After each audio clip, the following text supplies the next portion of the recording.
फिर से स्वागत है आपका हमारे channel gardening and much more में। और आज हम आप लोगों को बताएंगे कि जो अमरूद में ही प्रॉब्लम आ रही है, खासकर जो बरसात के अमरूद होते हैं उसमें अंदर से कीड़े पड़ जाते हैं या सड़ जाता है, बहुत जल्दी ख़राब हो जाता है। तो इसके पीछे क्या कारण है और कैसे हम इसका कंट्रोल कर सकते हैं, कैसे हम इसका नियंत्रण कर सकते हैं। तो अमरूद में कहते हैं फसल नियंत्रण, क्रॉप रेगुलेशन।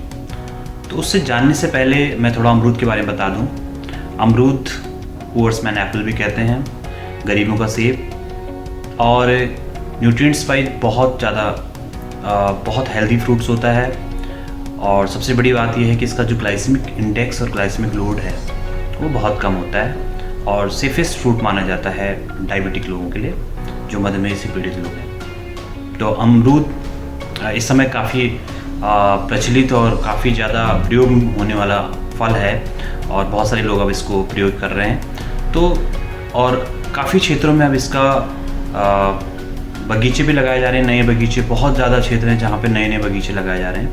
तो अमरूद अपने आप में बहुत इंपॉर्टेंट फ्रूट्स है, लेकिन इस सबसे बड़ी प्रॉब्लम जो आती है वो अमरूद में आती है बरसात के समय पे। बरसात के समय पे इसमें अंदर से या तो उसमें कीड़े पड़ जाते हैं या फिर जल्दी ख़राब हो जाता है। तो इसके कारण ये है कि एक तो अमरूद का सबसे इम्पॉर्टेंट है फ्लावरिंग और फ्रूटिंग्स का।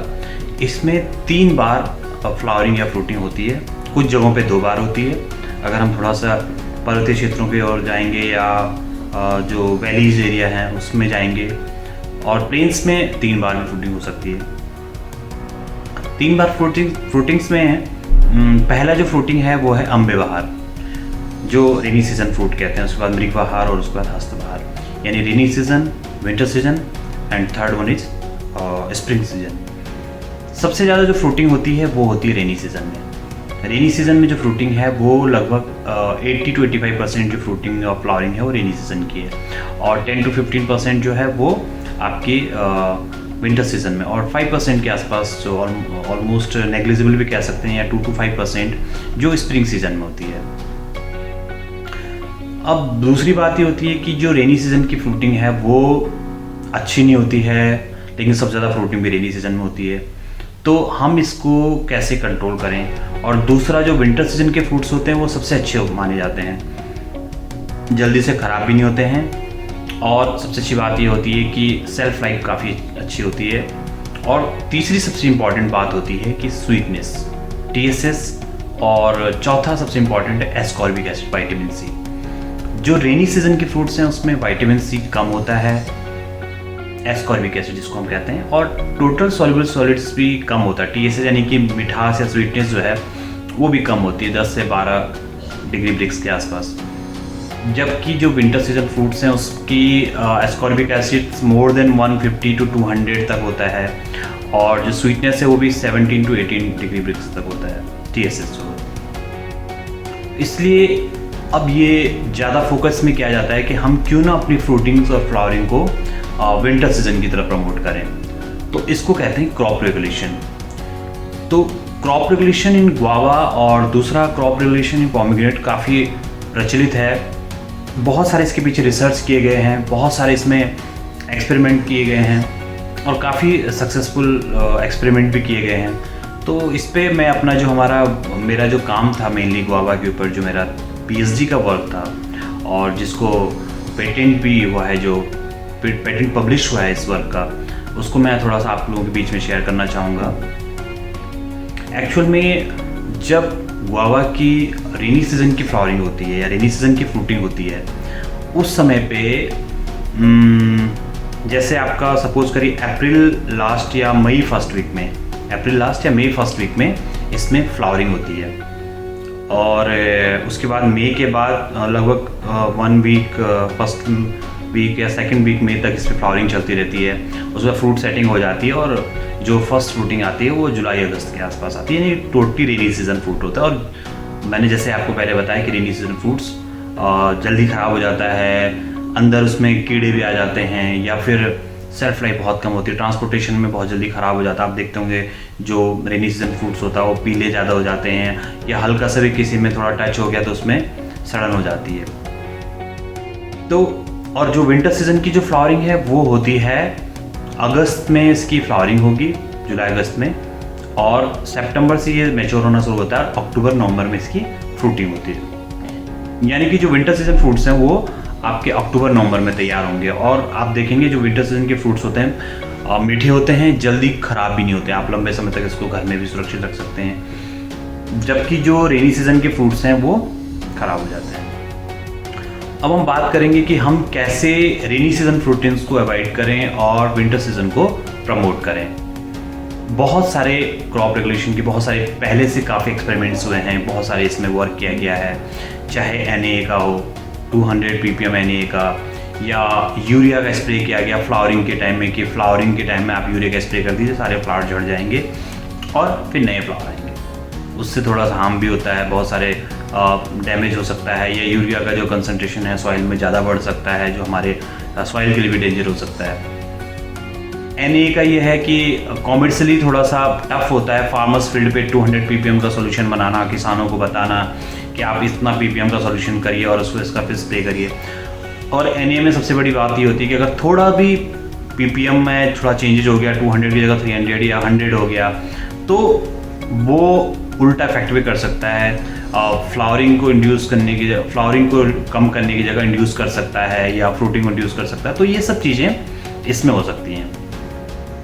इसके अलावा अब जो मैकेनिकल प्रोसेस है, मैकेनिकल प्रोसेस में यह है कि जो हमारा अमरूद है, जो नई ग्रोथ स्टार्ट हो रही है अमरूद में, जैसे आप देखेंगे कि फरवरी के मंथ से एक नई ब्रांच स्टार्ट हो जाती है।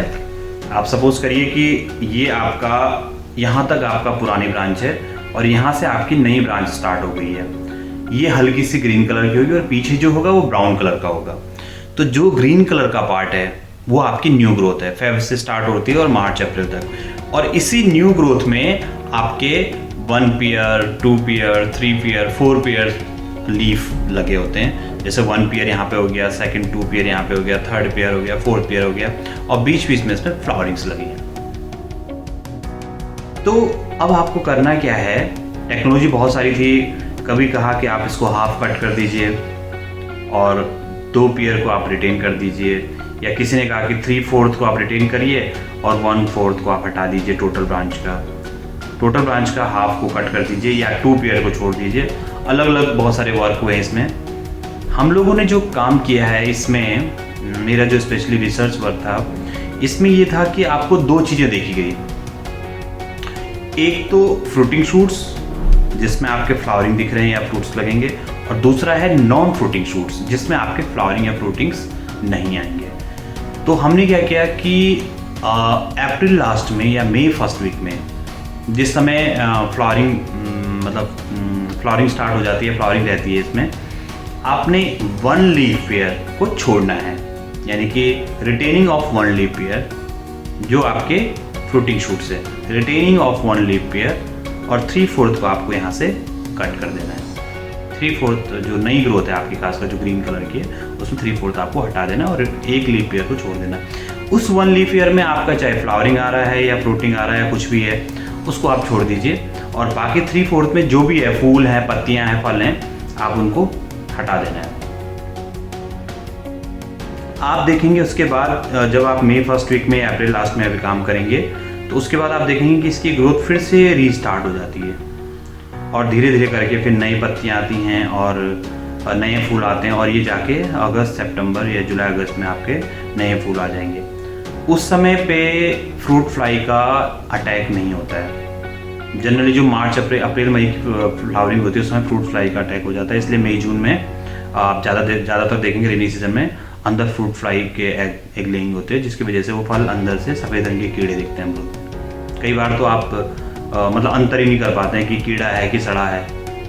तो ये अगर आप कट कर देंगे और न्यू ग्रोथ होगी, तो उस समय पे आपका जो नई ग्रोथ स्टार्ट हो गई, और ये फ्लावरिंग देगी आपकी अगस्त सितंबर में, और अक्टूबर नवंबर में इसकी फ्रूटिंग होगी। अगस्त सितंबर या जुलाई अगस्त की जो फ्लावरिंग है, उस समय आपके किसी भी फूल पे किसी प्रकार के कोई कीड़े नहीं है, कीड़ों का अटैक नहीं होता है। और सबसे बड़ी बात है कि जो आपका अक्टूबर नवंबर की फ्रूटिंग होगी, वो आपकी उसमें TSS भी ज़्यादा होगा और एस्कॉर्बिक एसिड भी ज़्यादा होगा। एक चीज़ हमने इसमें किया कि जो एक फ्रूटिंग शूट से उसमें तो हमने 1/4 या 1 लीफ ईयर को छोड़ दिया, और जो नॉन फ्रूटिंग शूट्स हैं, नॉन फ्रूटिंग शूट जिसमें आपको फ्लावर नहीं दिख रहे हैं, वो कंप्लीट रिमूवल करना है। उसमें आपको 1 लीफ ईयर को नहीं छोड़ना है, complete removal of non fruiting shoots. और वो शूट्स को आपको नीचे पेड़ों के थावलों में डाल देना है। तो जो फ्रूटिंग शूट्स या नॉन फ्रूटिंग शूट्स की जो पत्तियां हैं, लीव्स हैं with some branches, some piece of branch और ट्विग्स, वो आपके एज ए ऑर्गेनिक मल्च काम करेगा। क्योंकि ये जो मंथ है अप्रैल मई का, आप देखेंगे बहुत ज़्यादा गर्मी रहती है और मॉइस्चर लेवल जो सॉइल का बहुत कम हो जाता है, हीट इवेपोरेशन ज़्यादा होता है, सॉइल में एकदम से हीट हो जाती है। तो जब आप इसको कट करेंगे तो जो पत्तियां होती है काफ़ी ज़्यादा वेजिटेटिव ग्रोथ होती है, जो आप 3/4 आप काट रहे हैं खासकर फ्रूटिंग शूट्स में, और नॉन फ्रूटिंग शूट्स को आप कंप्लीटली रिमूवल कर रहे हैं, बिल्कुल पूरी तरह से हटा रहे हैं, तो उसमें आप देखेंगे कि बहुत ज़्यादा हमारा जो वेजिटेटिव पार्ट है वो नीचे थावले में इकट्ठा हो जाता है, और उसको आप as a organic mulch use कर सकते हैं। तो ये इम्पॉर्टेंट होता है। तो अगर आप इसको अप्रैल मई में अगर आप इस प्रकार से कटिंग करते हैं और इस प्रकार से रिटेनिंग 1 लीफ ईयर और ऑफ जो फल वाली शाखाएं हैं, फ्रूटिंग शूट्स और नॉन फ्रूटिंग शूट्स को आप कंप्लीटली रिमूव कर देते हैं, तो आप देखेंगे कि जो 10 to 15% फ्रूटिंग ही आपकी रेनी सीजन में होगी, और आगे आपका विंटर सीजन में फ्रूटिंग परसेंटेज आपका या फ्रूट रिटेंशन आपका बढ़ जाएगा, और टोटल फ्रूट्स भी आपका बढ़ जाएगा। तो फार्मर्स के लिए भी बहुत फ़ायदेमंद है, किसानों के लिए, क्योंकि जो हमारा रेनी सीजन का फ्रूट्स होता है उसके रेट्स भी नहीं मिलते हैं, क्योंकि एक तो जल्दी ख़राब हो जाता है, कीड़े भी होते हैं, जो भी मैंने आपको बताया सब चीज़ें, रेट बहुत कम रहता है। आप देखेंगे विंटर सीजन का जो फ्रूट्स होता है, जो अमरूद होता है विंटर सीजन का, या सर्दियों का जो अमरूद होता है, उसके जो रेट्स हैं वो काफ़ी ज़्यादा मिलते हैं, अच्छा खासा रेट मिलता है, 50 रुपीज़ 60 रुपीज़ kg मिलता है, बड़े साइज़ के भी हैं और डिफरेंट टाइप्स के। तो ये सब चीज़ें इंपॉर्टेंट है। अगर किसान इस प्रकार की चीज़ें करता है, ये कम्प्लीटली मैकेनिकल मेथड है और कम्प्लीटली इको फ्रेंडली मेथड है। इसमें कोई आप केमिकल यूज़ नहीं कर रहे हैं, किसी प्रकार का यूरिया नहीं कर रहे हैं, कोई हार्मोन नहीं डाल रहे हैं प्लांट को, किसी प्रकार कोई इस प्रकार डैमेज नहीं कर रहे हैं। और इसमें तो अमरूद में आप जितनी प्रूनिंग करते हैं उतना नया हेल्दी ब्रांच आती है।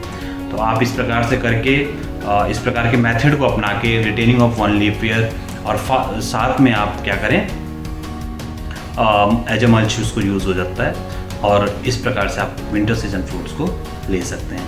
और आपका जो विंटर सीजन का फ्रूट्स होगा उसका उल्टा हो जाएगा कि जो आपका रेनी सीजन है वो 15% ही फ्रूटिंग होगी, और 80 to 80% आपका 80 to 85% जो फ्रूटिंग है, लगभग 85% जो फल है वो आपके विंटर सीजन में आएंगे। तो आप इस टेक्नोलॉजी को एक बार आजमा सकते हैं।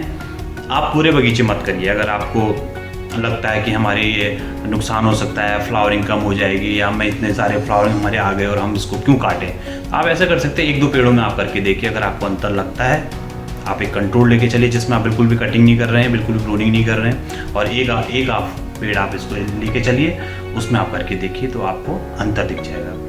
तो आप इसके जो विंटर सीजन फ्रूट्स हैं उसका मज़ा ले सकते हैं, क्योंकि स्वीटनेस काफ़ी ज़्यादा होती है, और ascorbic acid, vitamin C rich होता है गुआवा। आपको जान के ताज्जुब होगा कि जो गुआवा है उसमें बहुत सारे जितने भी सिट्रस फ्रूट्स हैं उनसे ज़्यादा विटामिन सी होता है।